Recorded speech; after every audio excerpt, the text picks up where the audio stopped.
Hi friends, my name is Narendra Singh. I'm here today with a presentation on CXL. CXL stands for Compute Express Link. This interconnect caters today's data processing needs. When saying today's data processing needs, what does it mean? You must have heard of terms like artificial intelligence, machine learning. They pose a particular type of workloads that needs to be processed in the hardware. In the hardware, that processing is called heterogeneous computing. In heterogeneous computing, there are more than one processing elements which work together to process that workload. Often, those are multiple CPU cores working together with some sort of accelerator. CPU offloads its some of the job functions to accelerator, and both work together and process that workload. A very typical heterogeneous computing structure will be in which there is a CPU core working together with the accelerator like GPU, graphics processing unit, and they both work together on some piece of data to provide the required processing. When doing so, they transfer the data with each other. They access each other's memory. And there is a need for an interconnect for that to transfer the data, read and write data, so that CPU can access the memory of accelerator and vice versa also. There comes this interconnect, CXL, Compute Express Link. We'll get to know more. We'll go step by step. So this is a quick introduction, and let's move to our next slide.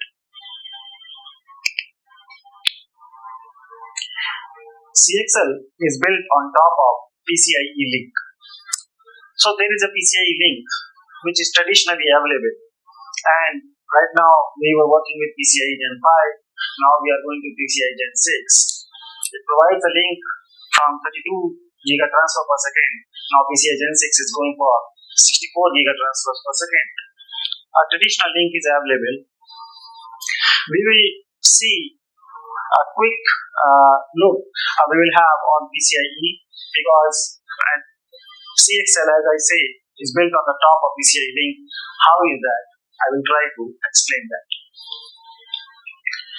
So what is a PCIe link? A PCIe link is composed of multiple lanes. What we see here in this picture, this depicts one lane. One lane comprised of a pair of TX and RX. Both TX and RX are a differential pair. On this differential pair, the transfer of data, a stream of 0 and 1s, happen through differential energy signaling. In PCIe Gen 6, which is the latest 64 giga transfer per second, we use PAM signaling, pulse amplitude modulation. More than one bit is transferred in one transition. So this PCIe protocol is composed of the actual physical link, the physical layer as we see here. Physical layer will be having two parts, logical and electrical. And as we move forward, we'll get to know more. I will have a couple of slides for a quick recap on PCIe. So PCIe protocol is built on a layered structure in which there is a physical link and then there is a protocol structure. In the protocol structure, there are three layers of protocol. One is transaction layer, data link layer, and physical layer. The software which is running on the top interacts with the transaction layer, and the transaction layer forwards the information or whatever data to the data link layer. Data link moves it to physical layer, and from physical layer, the data transmits through the physical link, and received on the receive side, which is device B in this case, and whatever we do on the transmit side in these layers, the reverse of that happens. We will see in coming slides what we do. So PCIe is a protocol in which data is transmitted from transmit side to receive side in form of packets, and those packets are formed in these layers, transaction layers. Some of the information is added in these layers, and also some encoding is done in order to make it suitable to be transmitted over a differential pair. And that is the way the data is transmitted from TX to RX side. Okay. Let's move to the next slide. Alright, so little bit more detail on PCIe before going forward. So as we discussed, there are three parts of protocol. One is transaction layer, data link layer, and physical layer. What we do, and from the software layer, from the software layer, an application wants to talk to another receive side, which might be a device connected through PCIe. So software layer, the data is first sent to the transaction layer of the PCIe, where this is the data payload as we see here. And with that data payload, a transaction layer packet, which we call TLP is formed. So transaction layer adds some header and CRC part. CRC is cyclic redundancy check, which is added so that the receive side can figure out whether the data has been received correctly or there are some errors in it. So it's an error detection mechanism. The data packet TLP, the transaction layer packet, moves to the next layer, that is data link layer. Some more information is added for the management of the link, so that link knows how the packets are being received, or some of them are not missed by the receiver. So it adds some more information like sequence. It also adds link level CRC, so that at link level it can decide whether the received data is correct or not. This packet is called data link layer packet, DLLP. So DLLP further passes to physical layer. In physical layer, start frame and end frame is added to link level packet DLLP, and after that it is encoded. Why we encode it?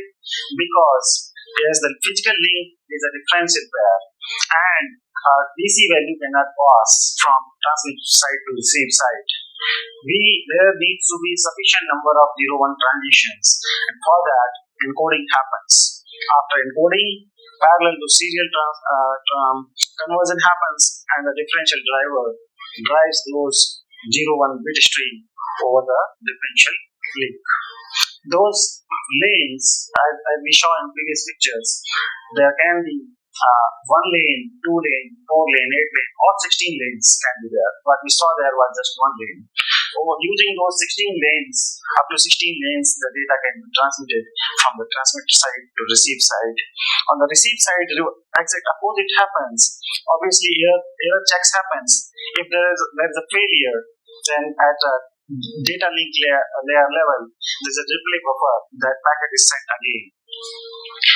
That additional information what we added in these layers is removed on the other side, on the receive side, and this way the data packets move to physical to data link layer, from the data link layer to transaction layer. And after transaction layer, the data payload is received by the software layer, which is running on the device side, which we can say receive side in this case.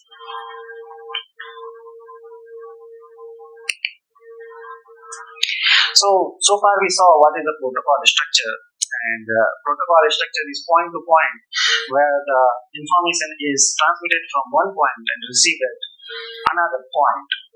But we want to connect multiple peripherals, say in a computer system. That is done via use of switch. So protocol is point to point, but at the switch, the packets can be routed to the right destination. Using the switch, multiple peripherals can be connected, as we see here, endpoints. Root complex is the port where processor connects. From the root complex, the data can propagate through these switches, and based on the information that is address, destination address, it can route through this network.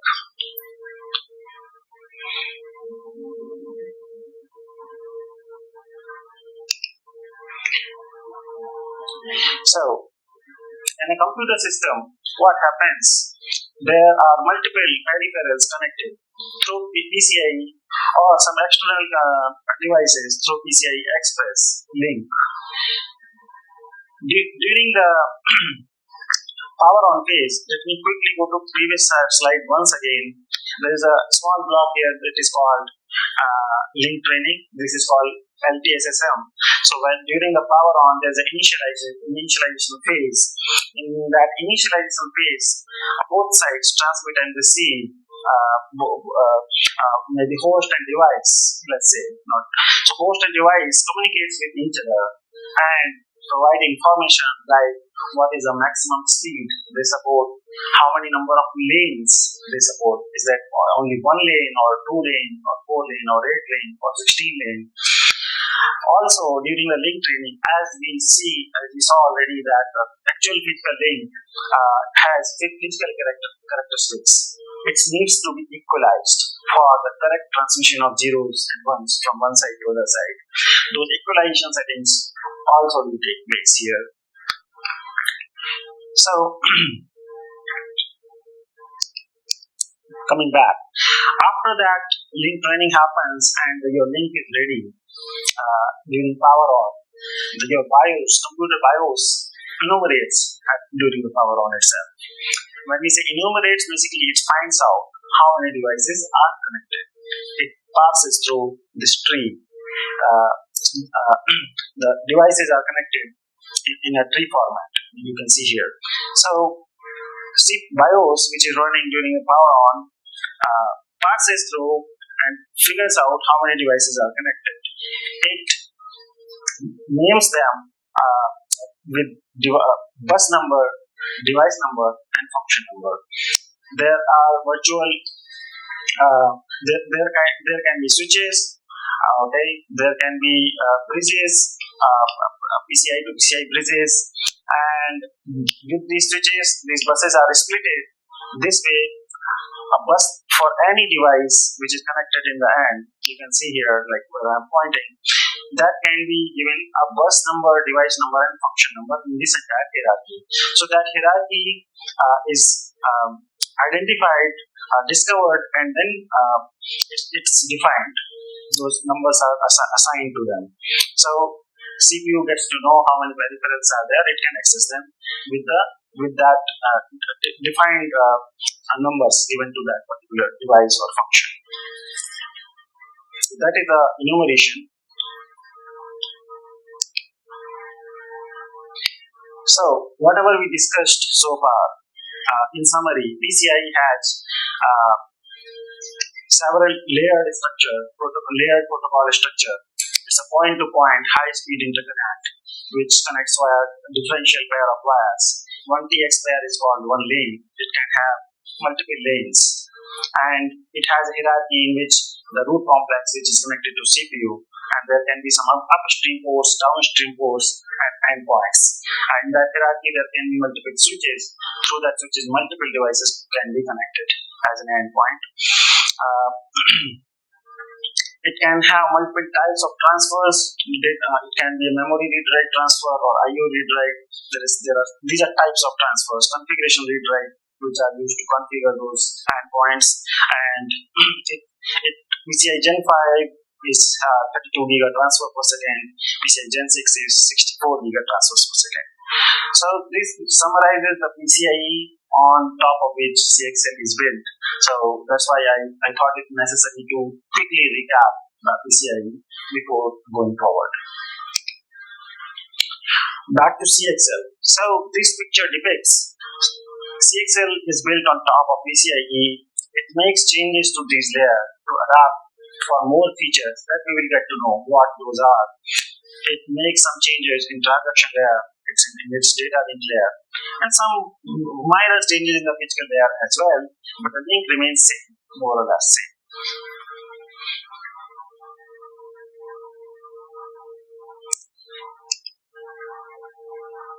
Okay. So why we needed a new interconnect? So we saw that there is a high-speed interconnect PCIe using which you can connect from with CPU to any other device with which it can read data, send the data, or read back the data. Why we needed a new protocol? There are two primary reasons. One is latency, second is coherency. So in PCIe, the data flow happens in form of packets, TLP, and TLP contains those workloads, and those workloads can be varying in the size. There is no fixed size for that.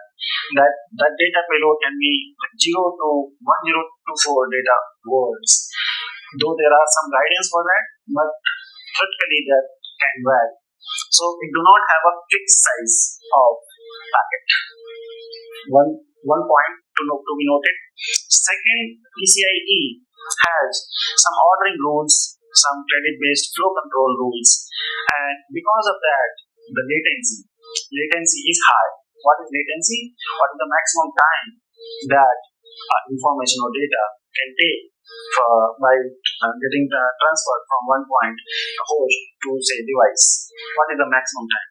And that maximum time can, because of all these factors like varying size of packet and latency is due to ordering and flow control, that latency can be high. But we had some applications in which we wanted minimal latency or fixed latency, let's say. So for that, CXL is here. We will see how that is done in the coming slides. Second is coherency. So coherent interconnect. What is coherency? In today's system, in heterogeneous systems where there are more than one processing elements and they are processing together and they are touching the memory, main memory is slightly slower, so they use cache memories which are much faster but smaller in the size. The piece of data they are reading or writing again and again, that is cached. So that data is pulled to higher level small memory that is called caches, and all the read writes happen there. Now if there are multiple processing elements working together on the same piece of memory, how they will know that where is the latest updated data for the particular memory. Okay, so there comes the coherency protocols in place which ensure that if there are say 3 processing elements, 1, 2, 3, they are working together on same piece of memory, and the particular memory has been cached by element 3 and it has updated only in its local cache, not to the main memory, lower level main memory, and the processing element 1 wants to do an operation like a read or write. It should know but that latest data is not available in its local cache. It should also know that latest data is not in the main memory. Before doing that operation, the data from the local cache of element 3 should be flushed to main memory. Okay, like that we say. We'll see more about that. So CXL is a coherent interconnect. What does it mean? It means that when we connect a host and device via CXL, they can transmit coherency parameters to each other. They can communicate the coherency parameters. So using those coherency parameters, the device that is connected to CXL can cache the memory of the host. Same way, host can access the memory of the device and can cache it coherently. That is what coherent interconnect means. So far we have a couple of versions for CXL, the CXL 1.0, 1.1, 2.0. Those are based on PCIe Gen 5. And then there is CXL 3.0 that is based on PCIe Gen 6. Okay, so that's the primary reason why we needed this interconnect. So I will take a quick break here and then I will resume. Okay friends, so we discussed latency and coherency. These are the two aspects which help CXL over PCIe. We also learned that there are a couple of versions of CXL which are built on top of PCIe Gen 5, and CXL 3.0 is built on top of PCIe Gen 6. So CXL protocol is split in three parts which caters to different type of requirements. There is CXL.io, there is CXL.mem, there is CXL.cache. CXL.io is very much like PCIe. It is non-coherent. It uses the same TLPs for the transfers. It is still used in CXL because some functions of CXL device, when we attach, will need that protocol, saying like device discovery, the configuration part, the initialization part, the IO virtualization part, the non-coherent DNA access part. There we use CXL.io. Any CXL device will be backward compatible. During the power on, the host and device will communicate and get to know whether the device connected supports CXL. Then it communicates through CXL, else it will connect through PCIe. So that backward compatibility will be there. CXL.io will help with the initial functions and will be part of the CXL protocol. There are two more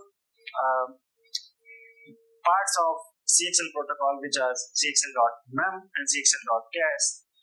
They are designed to serve a particular type of devices which are connected. We'll see how and why. There is a particular need. Let's focus on CXL.mem. What need it serves? There is a host processor. It has its own main memory. There is a device connected through the link. That device has its own memory. Host CPU, let's say, host CPU wants to access the memory of the device. Device is local memory. That access could happen through PCIe also, but this time host want to coherently access and cache that memory of attached device, local memory of attached device. There CXL.mem helps. CXL.mem can communicate the coherency parameters, and thus host is able to cache the attached memory. We will see different type of devices. At this point of time, let's keep it there that CXL.mem enables your hosts to access the memory attached to CXL in a device. The device is local memory.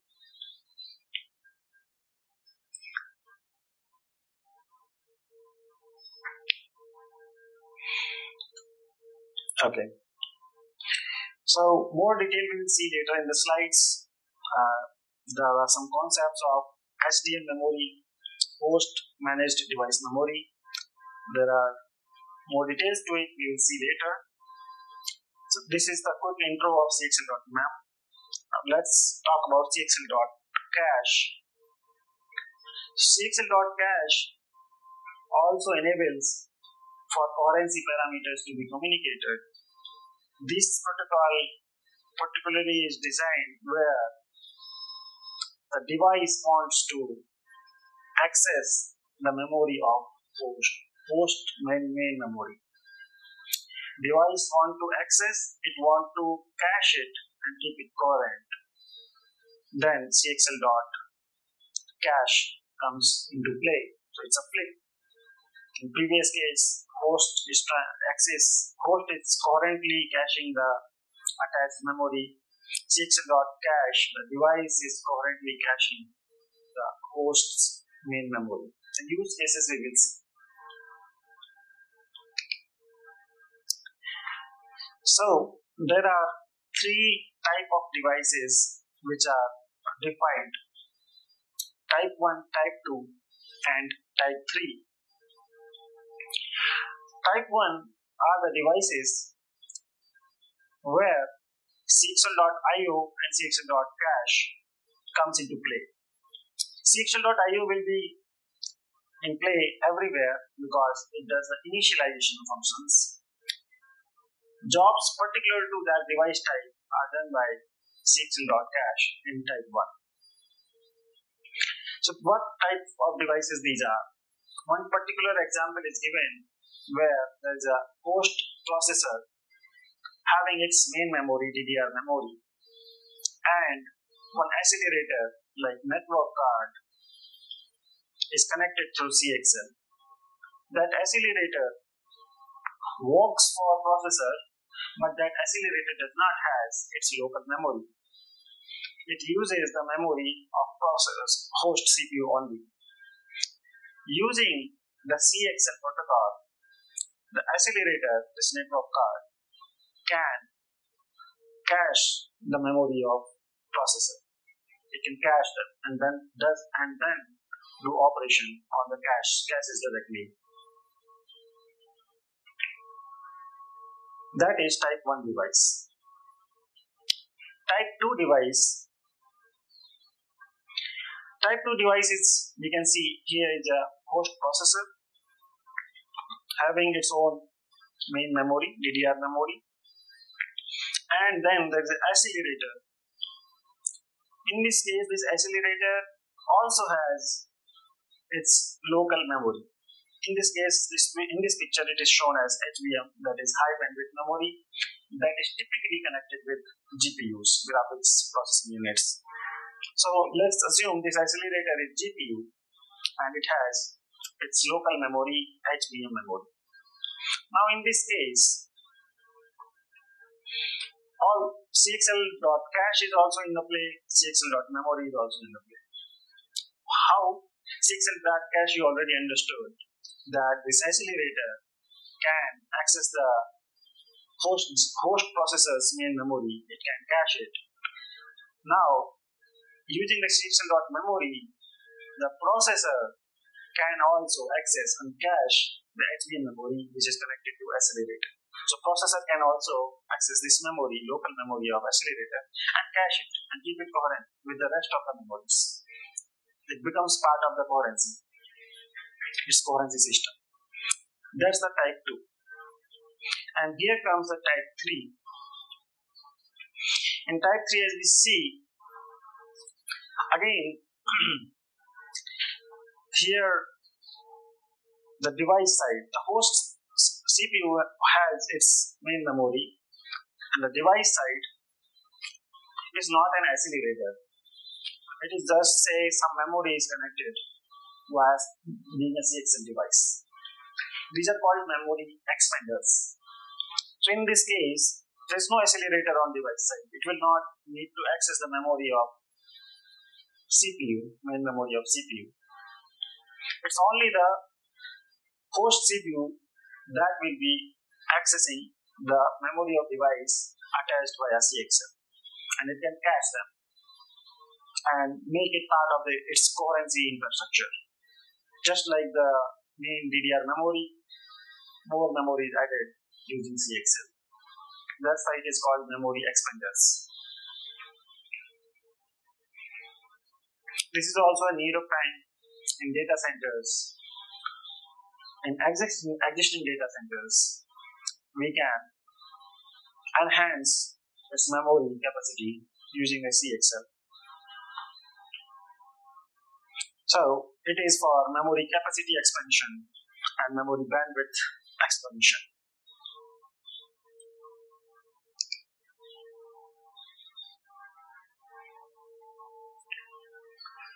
I will quickly walk through some of the scenarios how the CXL helps.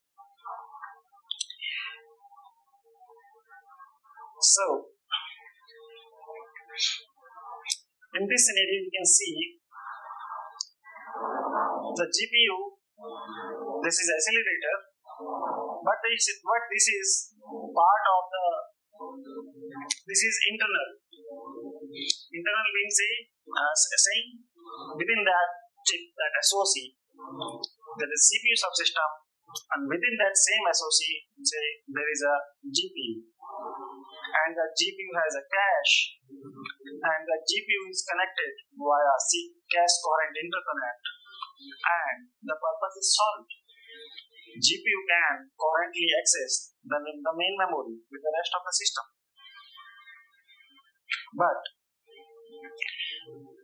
these type of GPUs which are internal can process low power workloads.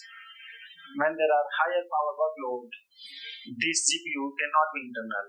Their thermal curve will be high, and that needs to be isolated.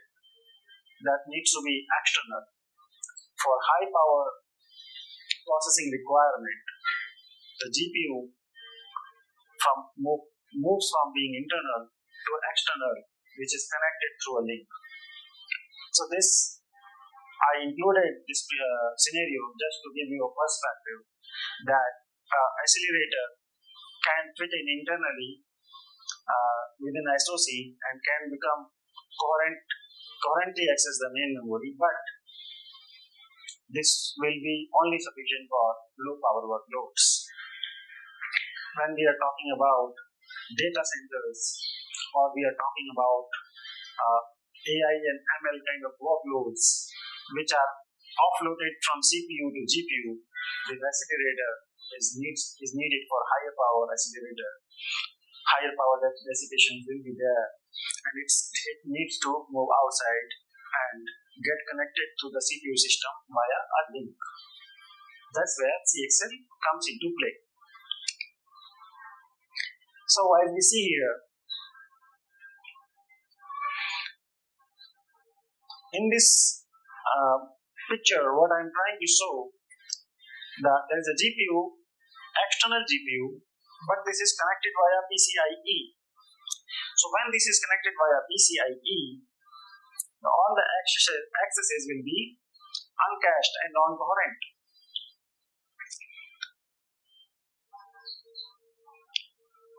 CPU can access the main memory, but it cannot cache and make it part of its coherency system.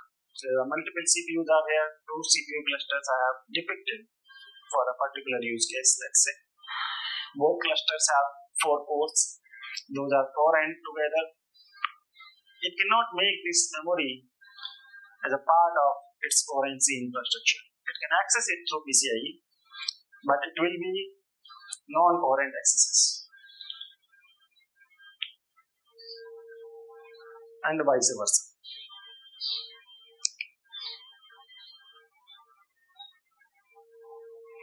Okay, whatever we discussed is here. We will skip this slide. So here comes the CXL for our help. In this case, what is happening here?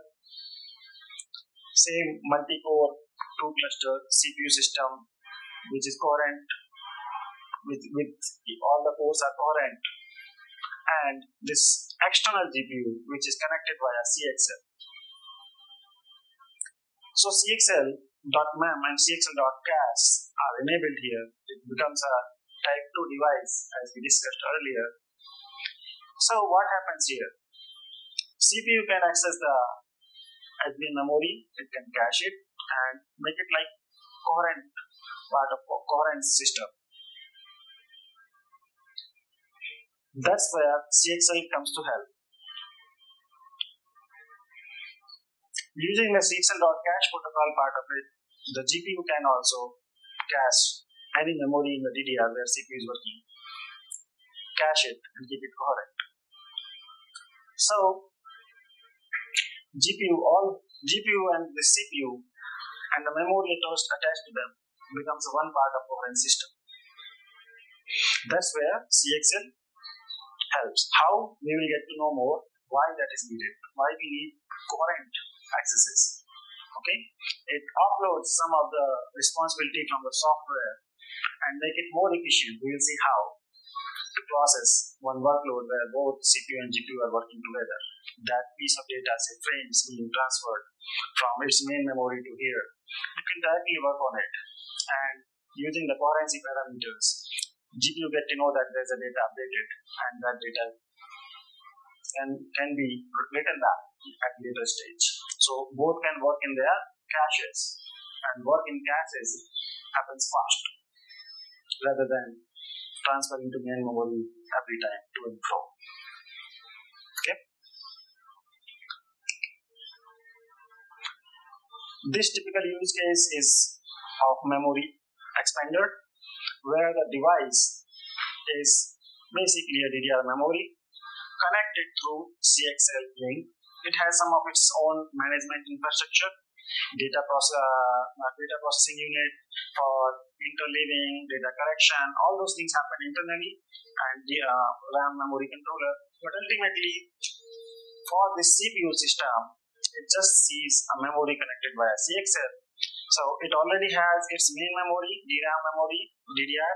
It got additional memory which is connected with CXL, and it becomes part of this coherency infrastructure. That is memory bandwidth expansion. That's where CXL comes into picture. We increase the memory capacity, and that is similarly like main memory of CPU, that also becomes part of this coherency infrastructure. It can cache them, it can coherently cache them. Okay. Alright, so again we take a small break here and we will resume. So we saw memory bandwidth expansion, we saw a GPU accelerator. Now this is another type of implementation in which we see that how the CXL is implemented inside a CPU. So this is another type of uses where the CXL becomes part of L3 level of cache, and an accelerator like NIC device, a network controller, can cache the main memory, and it can be integrated at the L3 level. Also, there are home agent through which the DRAM controller, the CPU subsystem, is connected via DRAM controller to its main memory, and that's where the another CXL controllers can interact with coherently via CXL.mem protocol. And via CXL.mem, we can connect either a memory expander, as we saw in the previous example, or we can connect a GPU. So this is also a typical uses that I wanted to depict in this presentation. So we saw how a GPU can be integrated internally, but that is not sufficient for high power applications. GPU kind of accelerator needs to come out of SoC, and then we need a link. We saw how GPU is connected, and using the CXL.mem protocol, the CPU can access the memory attached to GPU. There are two terms we can see, SDM-H and SDM-D. So host managed device memory, HDM. Host managed device memory, and there are two types, right? One is host bias, one is device bias. We will see that later in the slides, just for your information. Okay, so we also saw how unique kind of accelerator which uses CXL.cache and cache the main memory of CPU system. Then we saw a GPU example using the CXL.mem and memory expander that also uses CXL.mem.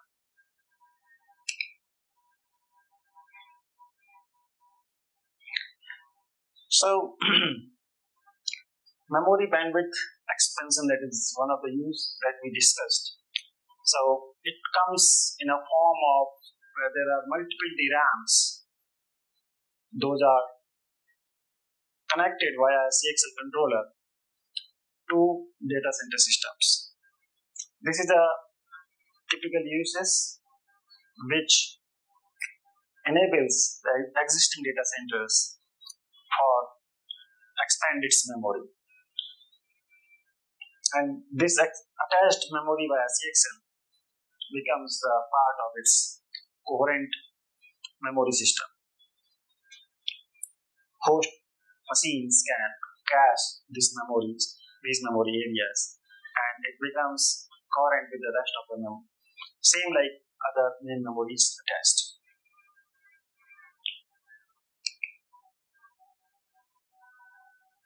Okay, so far we discussed CXL.io, CXL.mem, CXL.cache, various type of devices, type 1, type 2, type 3.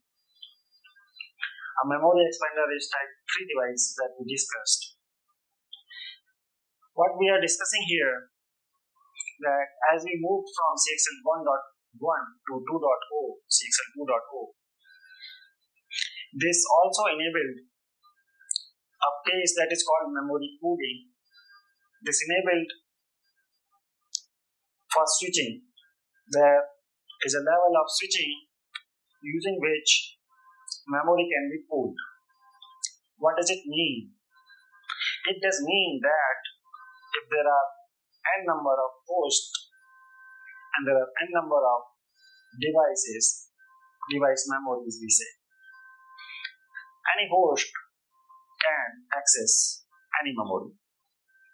There are switches, those switches can be configured, and any particular device can be connected to any particular host. That is enabled in CXL 2.0.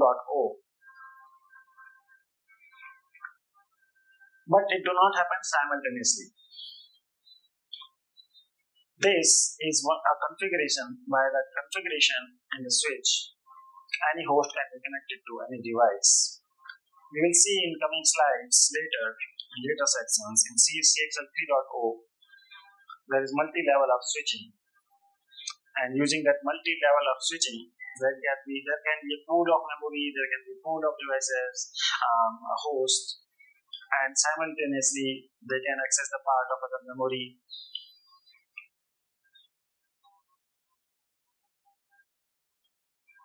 Okay.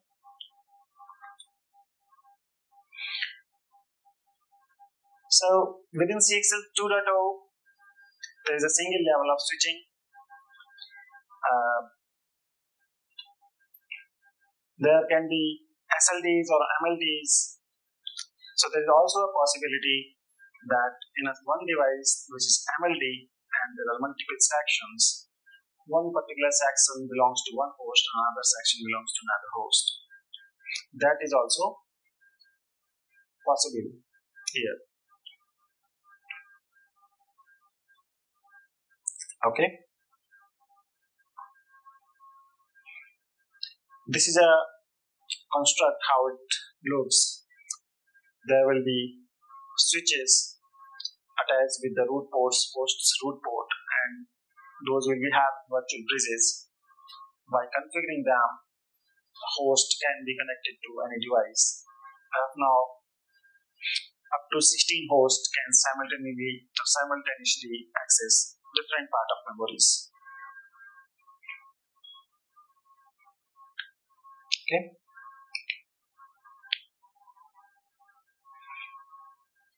So as I was mentioning, CXL 3.0, here multiple hosts can currently share a memory space with multiple level of switching. So there are multiple hosts, they can share a piece of memory at the same time and they can remain coherent.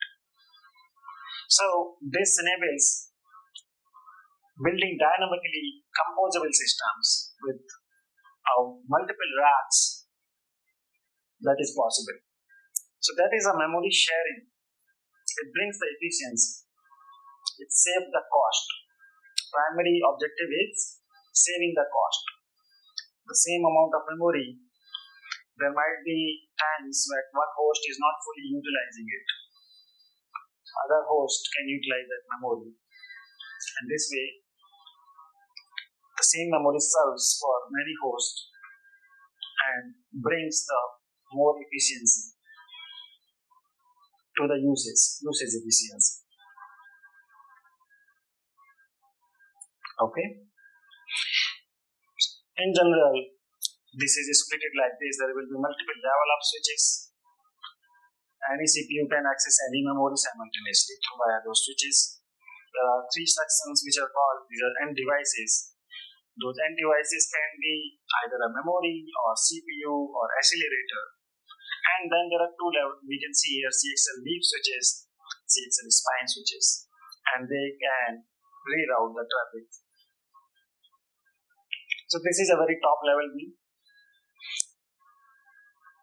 I wanted to depict what additional features CXL 3.0 brings. One of the features where multiple hosts can currently access a memory space. So same host, more than one host can access this memory, another host can also access this memory and they can remain current. That's the additional capacity CXL 3.0 brings. So this was about memory bandwidth expansion, memory pooling, and additional features coming with CXL 3.0. Okay, now is the time to go a bit more in depth into the protocol. So far we kind of introduced where it is used, why it is needed, what additional it brings. So as we discussed earlier that PCIe had variable size packets, CXL has fixed size flits. A flit or flow control unit is a unit of transfer. As you can see, that this is a 68-byte flit I am depicting here. This is true for CXL 1.0, 1.1 and 2.0. CXL 3.0 enables larger sizes of flit. So there is a trade-off. If you keep this flit size very small, the payload efficiency will be less. Means there will be a bigger proportion or percentage of that data transfer, these headers and footers and additional information. As your data payload becomes bigger, like 64-byte in this case, or it can be bigger, even larger size, that efficiency improves. Less amount of overhead we are adding for the given amount of data, but latency suffers. So it's a trade-off, efficiency between latency. So as in CXL 1.0, 1.1 and 2.0, the data payload size in a flit is 64 bytes. 4 chunks of 16 bytes. This aligns with the cache line sizes, so that one access can directly fill a cache. That brings overall efficiency in the system, data transfer efficiency. So this is how a flit looks like. There are 2 bytes added for protocol, and there are 2 bytes appended at the end for CRC and 4 slots of 16 byte each where the data sits. There can be a data plate or there can be a protocol plate in which first slot of 16 byte is taken by a header. Okay. What I am trying to show here is how the data is transferred on actual CXL lanes. What I am showing here, L0 to L15, are nothing but a CXL link of 16 lanes. 0, 1, 2, 3, 4, 5, 6, 8, 10, 11, till 15. 16 lanes. How the data is sent over these lanes, that is what I am trying to depict over here. As you saw in that packet, the first 2 bytes are protocol. Those are illustrated in the blue here, 0 and 1, 2 bytes on lane 0 and lane 1. And then consecutively, there are 64, this orange color, so 64 bytes are transferred. This is how the data is split over the lanes. Okay, first byte here, second byte here, and the next bytes are going on these lanes, like in this order.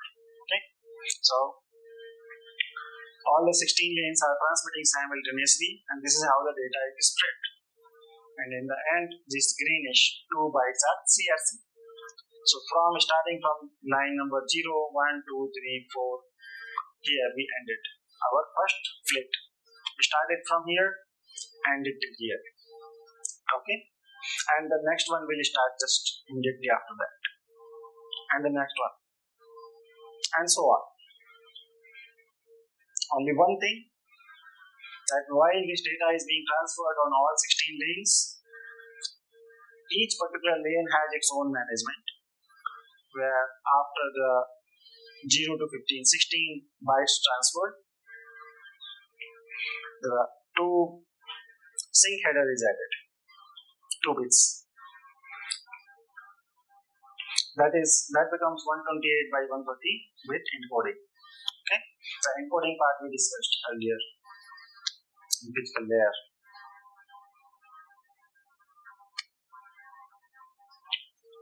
Yeah, so this is how a CXL plate looks. This is how the transfer happens.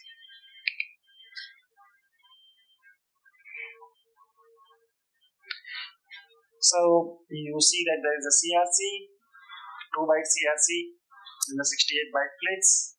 It can detect, not correct, it can detect up to 4 bit flips in the 64 byte payload plus the CRC itself part that combined. Okay, protocol ID has independent redundancy to detect and correct bit flips within those 2 bytes. So one question might be arising. While the CXL.mem and CXL.cache uses this split format to transfer the data, what happens with the CXL.io? So basically, CXL.io uses the same packets, TLPs, as we saw in the introduction of PCIe. But here, those TLPs are fitting in the payload part.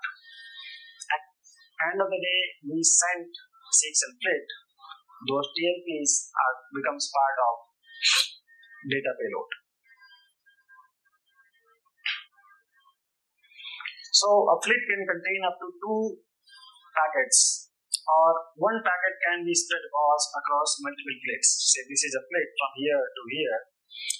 One packet, this can contain 2 TLPs, or one TLP can be part of this part of data here and in the next one. That is possible. These symbols like 0 to 15, this is called one data block. Okay. So as we can see here, this block, last one, this block ended here, the flit is being transferred at this point where I'm pointing, and it crosses over to the next block. That is also possible.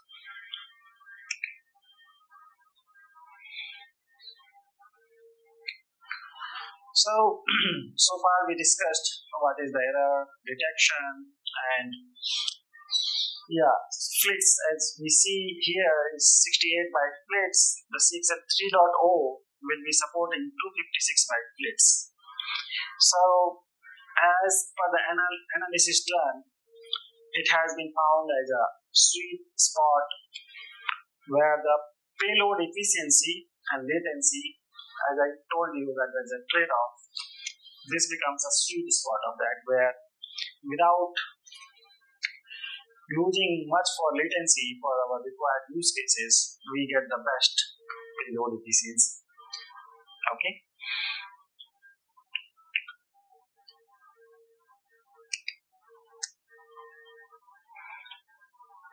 CXL 3.0 flits.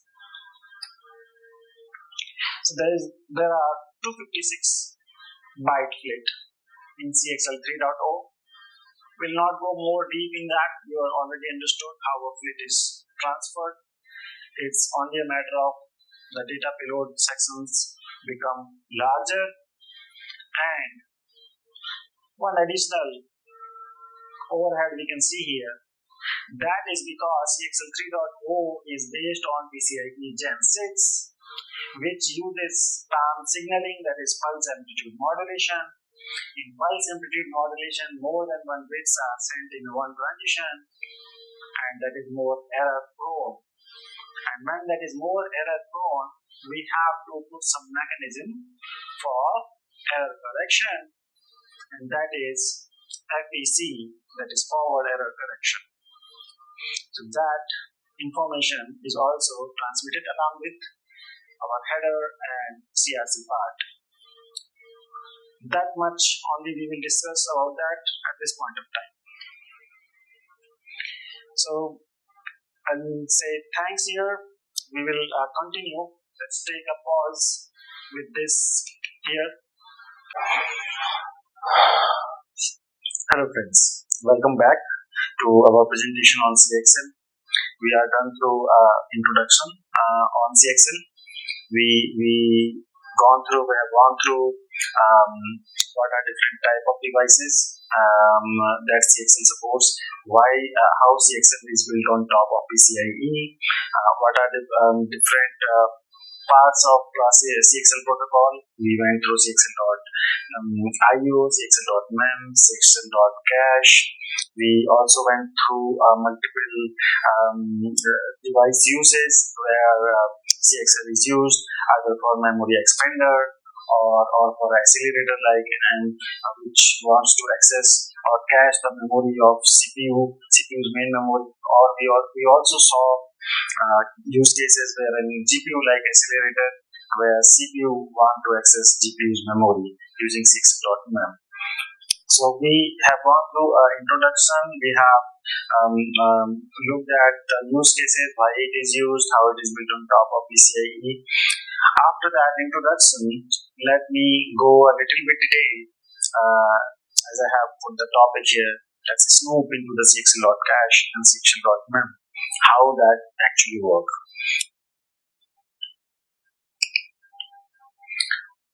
Okay, so we understood that CXL provides a coherent and low latency interconnect, and we saw so far in our introductions that how the coherent accesses helps device to cache CPU's main memory or CPU to cache devices local memory like HBM in case of graphics processing unit GPU.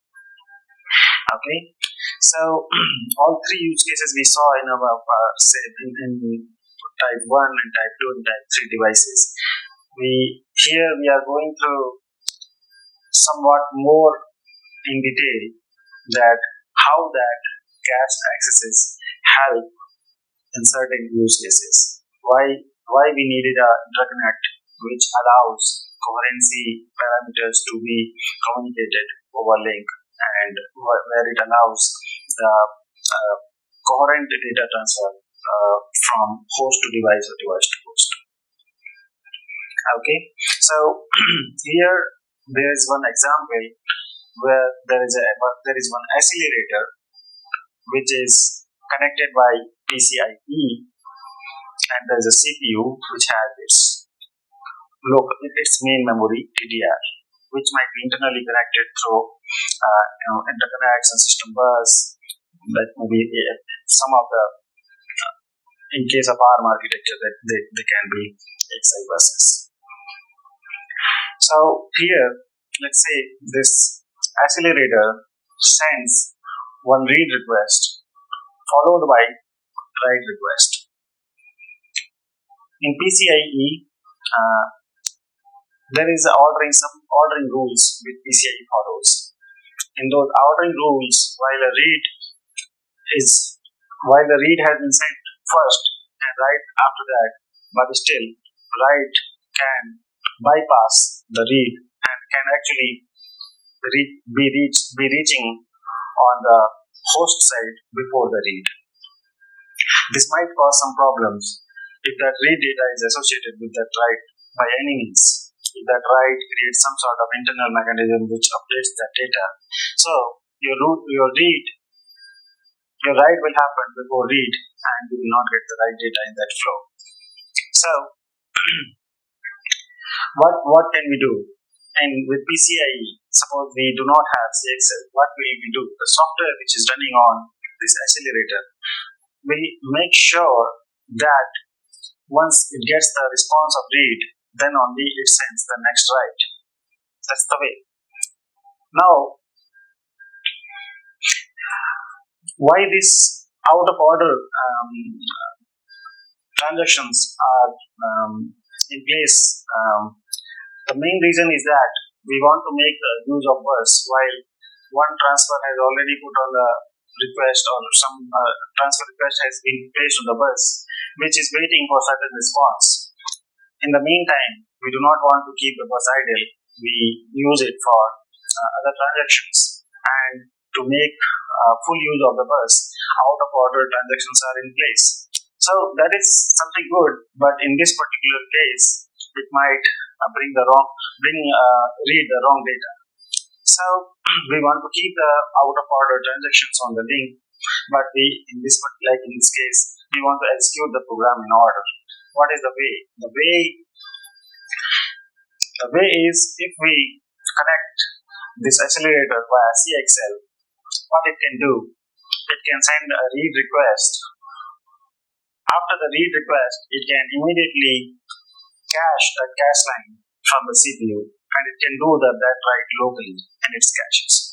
So the program order remains. So in the program that is executing on the accelerator side will execute in the same order, but it will do that write locally by caching that cache line from the CPU main memory. That is one of the use cases that gives an idea why these features which are provided by CXL as a coherent interconnect comes to use. Okay, so in upcoming slides, I will be discussing a bit more about how these coherency parameters are communicated. Before that, I have put up just one slide to understand the coherency, or refresh for many of you as a refresher. Okay, so in a CPU subsystem, the coherency, there is a post-cache coherency protocol that is in place. I discussed a bit about what is coherency. Here, let's discuss. In previous introduction session, I discussed that what is coherency. Here, let's discuss how cache coherency is maintained. So there are cache states. So there are 4 states in this protocol, which is called messy protocol. There is one state is called M, that is modified, E, that is called exclusive, S, that is shared, and I is for invalid. So what is modified? Modified is that the CPU core of many CPU cores modifies or writes some data to its local cache, and that data has not been updated to main memory. That data is not even present in other caches. It's only with that CPU's cache. It is called modified. or a cache line can be called a dirty cache line because it has a modified data. Exclusive. Exclusive is that particular data is available in a cache for a CPU's cache. It is not available in other CPU's cache, but it aligns with the main memory. It is not modified. The cache line, the CPU cache of say CPU 0 has the data, and that data is also available in the main memory. It is the latest data, but it is not present in other caches of other CPUs. That is exclusive state. And when it is available in other caches as well, it is the shared state. It's called shared state, and the I is invalid state where data in cache is not valid for that particular address or tag map. So often you will be hearing terms like cache line invalidated. Invalidated means that data that is present in that cache line, it's as good as no more exists in that cache line. Okay, so there are certain policies related with cache. One is called write through policy or write back policy. Write through policy is that when the write happens, and then in write through policy, the data for that write directly retained to main memory. So data is updated to cache as well as main memory. While in the write back, the data is only updated in the local caches, while it will be moved to the main memory when that data needs to be further updated. So that is called write back, and there are two terms, read allocate and write allocate. So read allocate is that when there is a mesh, a CPU want to read certain memory address and it do not finds it in cache. Basically it's a read miss. In case of read mesh, it will read the data from the main memory and also update the cache line. Write allocate, only difference is that in case of write allocate, the cache will be updated both in case of read miss and write miss. If a CPU want to write certain data, the data is not present in the cache, so it will write to the cache and as well as main memory. That depends on the policy, write back policy. So if it is a write back policy, then cache only will be updated at that point of time. Okay. So here there is a flow diagram. There are these states what I discussed: modified, exclusive, shared, invalid. So you can see here when this is modified state. So when there is a write hit, so the data is presented for that address in the cache and it is getting updated. So it is a modified state, right? And same way, this is an exclusive state. So write misses. So when there is a write misses, basically data is being written in the cache as well as the main memory. That is the latest data in the cache and it is not available in other caches of other CPUs. So it moves to the exclusive state. Same way the read misses are coming to share.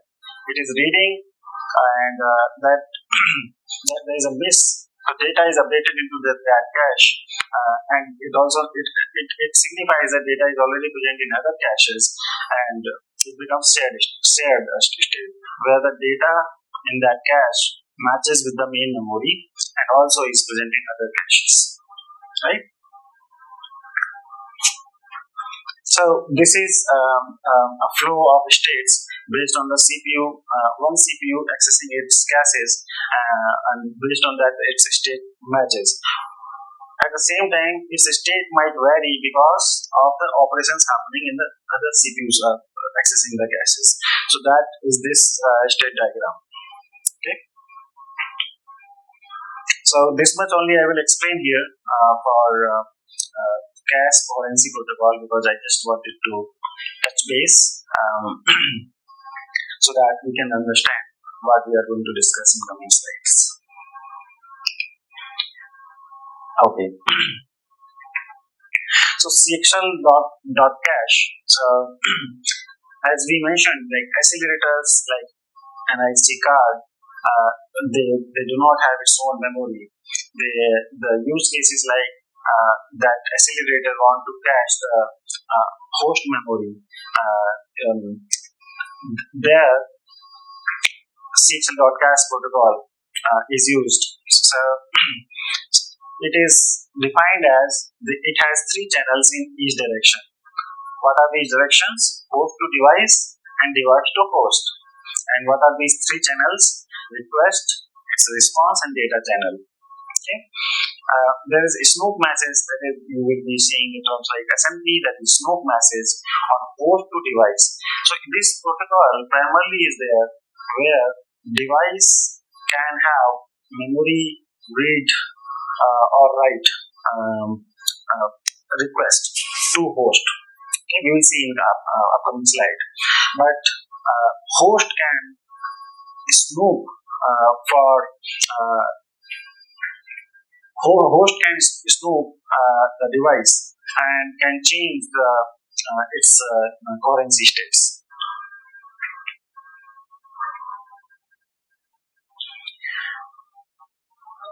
One more little piece of information, as we know in our CPU subsystem, there will be actual physical memory and there will be a memory management unit in place, MMU, and for that MMU there will be some TLBs, translation local site buffers, which basically cache the page table entries and the virtual to physical translations happen.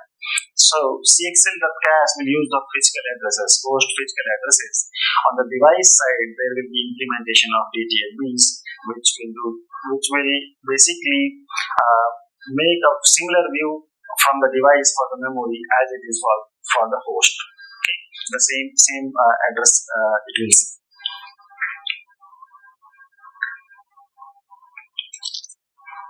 So the CXL.cache will keep operating on the physical address region. Okay. So as I mentioned, from the in CXL.cache, from the device side, that is my device on the left side, and on the right side is host. So from the device side, there will be read request, read 0 request, read 0 write request, and write request. So this read request, this requests the coherent state of the host and data for a cache line. So device is trying to read some data. Read 0 is that device is requesting only for coherence but not data. That's called 0 data. Okay.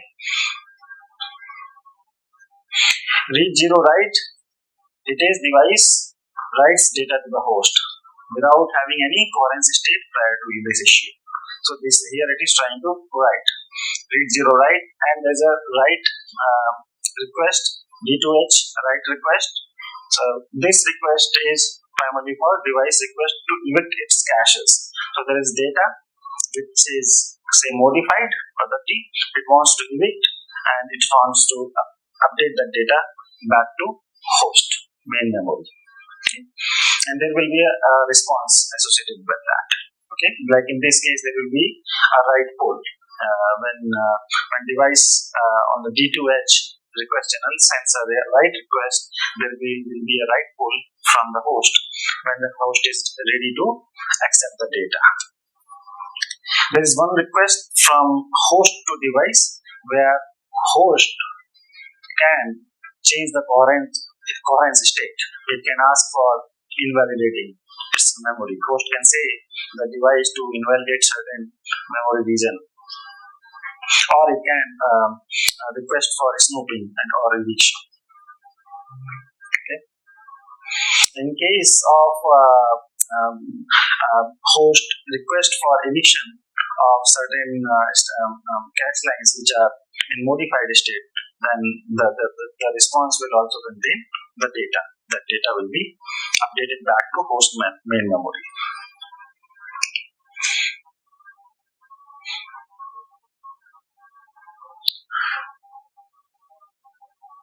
Here we see three particular cases in which, let's go through the first, then second and third. And the first one, we see that there is a, from device to host, there is a request for read, and then there is a host has to read data is there in the response. There is a signal called go globally observed. That is a response given by host when host is done with its coherency. After resolving all the coherence, it sends a response that the data is now globally observed. Okay. In the first case, then we can see there is a request from the host side, as we were discussing in the previous slide. There is a snoop is with invalidate request. So it will change the device state from exclusive back to invalidated, and there will be a response related with that. Okay. Yeah. Here comes to the second case, where again we are doing a read, but before that we are from when device is sending a request for read, at the same time or before that the host is sending a request to snoop.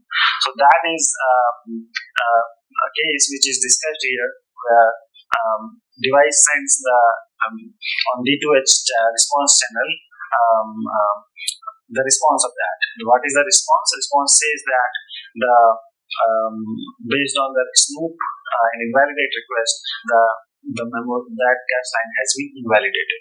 That response is given, and then for the previous request, the data is shared on S2D host to device response channel, and also after the coherence has been resolved, go signal has been given from the host. In this case, what is happening? So here there is a device requesting on D2H channel to evict. So device is in modified state here, and it is requesting for eviction, so that it can, whatever is present in its caches, it want to update it back to the host main memory. But at the same time, or before that, there is a request for snoop request with invalidation.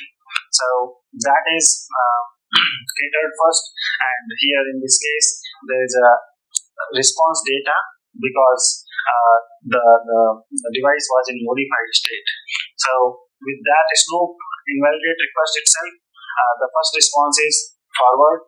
Response forward M, it basically tells that device was in M state, and then it provides the data, the modified data, and change the state to invalidated state. Here comes the response to what actually initially the transaction came for eviction, and that turns into a write pull from the host, but the data has already been delivered. There's a response is a bogus data. Okay, so far we understood CXL.cache. We went through what are the different channels, D2H, H2D, request channel, response channel, and different type of transfers. So what we have seen that D2H, device to host, right? The device to host request channel for read 0, read 0 write, and write. And we also saw how some particular cases where the request device to host request, and at the same time the request from host for snoop happens, how that is taken care. Okay, so here comes the CXL.mem. CXL.mem is used when host CPU want to access the memory which is attached via CXL, and it can access it coherently, it can cache it.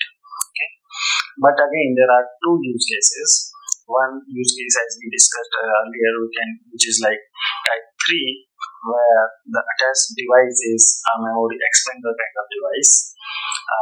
It has a CXL interface, it has some data processing unit, some ECC, some interleaving, and some actual memory devices connected. Okay. So that is one use case. Other is where that is taken care by HDM-H. HDM is Host Managed Device Memory. That's what HDM. So HDM-H is for host only coherent. Okay. So this goes for the memory expander that I'm explaining right now. Okay. Other use cases where CPU, when there is a accelerator like GPU, which has its local memory, is connected via CXL to host CPU. Okay. So in that case, what happens? Host CPU want to access the device memory, accelerator, my GPU's local memory, that is HBM that we were seeing in earlier presentations. So, but in this case, it will be slightly different than the memory expander, because here the GPU also internally caching the memories. Okay. So some of the cache parameters do come here, and that is taken care by HDMD, that is Device Managed Coherent. So within this in CXL.mem, there is one HDM-H, which is used for memory expander, and there is a HDMD, Device Managed Coherent, that is used for accelerators like GPU. Okay. So SDMD has some additional information related to cache states and cache snooping attributes does come in here. Okay, device is like accelerator, and let's say device is accelerator of GPU. It can cache its local memory. Okay, and host uses cache state and cache snooping features in this protocol, and vice versa. Device can also communicate for changing the coherency state in host for the memory locations which are owned by device. Okay. It is called bias split. We will go through that. So in this picture, on the left side, I'm trying to explain HDM-H for memory expander kind of application, and the right side, this is HDMD, Device Managed Coherent. Okay, so HDM-H, host only coherent for memory expander. It's simpler compared to HDMD. How? Because in this case, the host on M2S, that is master to subordinate request channel, is sending, say, a memory read transaction with some meta value. Meta values are per cache line, and they are transmitting some additional information related to cache directory or some security states, some additional information you can say. So that read request comes from host to CXL device, which is a CXL memory expander in this case, and after receiving that request goes to memory which are attached, memory media, which can be a DRAM, right? So, and then from there data plus ECC and previous meta values whatever was associated with that cache line, that is returned. Okay, and on S2M, slave to master, DRS. What is DRS? Data response channel.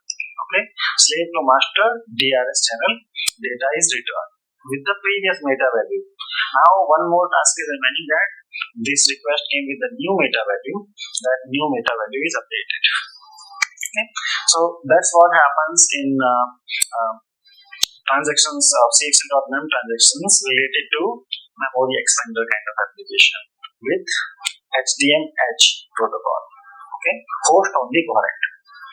While coming on this side, you can see this is HDMD. So what is happening here is a host, and this is a device like GPU accelerator, in which there is a DCOH, is device coherency agent. Okay, because it has its local caches. In those caches, it is caching this memory. Okay, and that is also being cached in the host, right? On the host side of caches, there is a memory attached to device.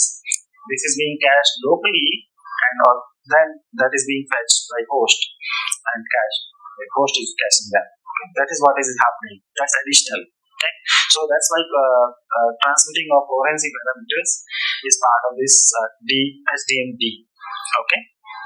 As we can see here, so when the same request what we are doing in SDMH, when it comes in case of SDMD, what it will do? First it will look in its local caches, right? It will snoop.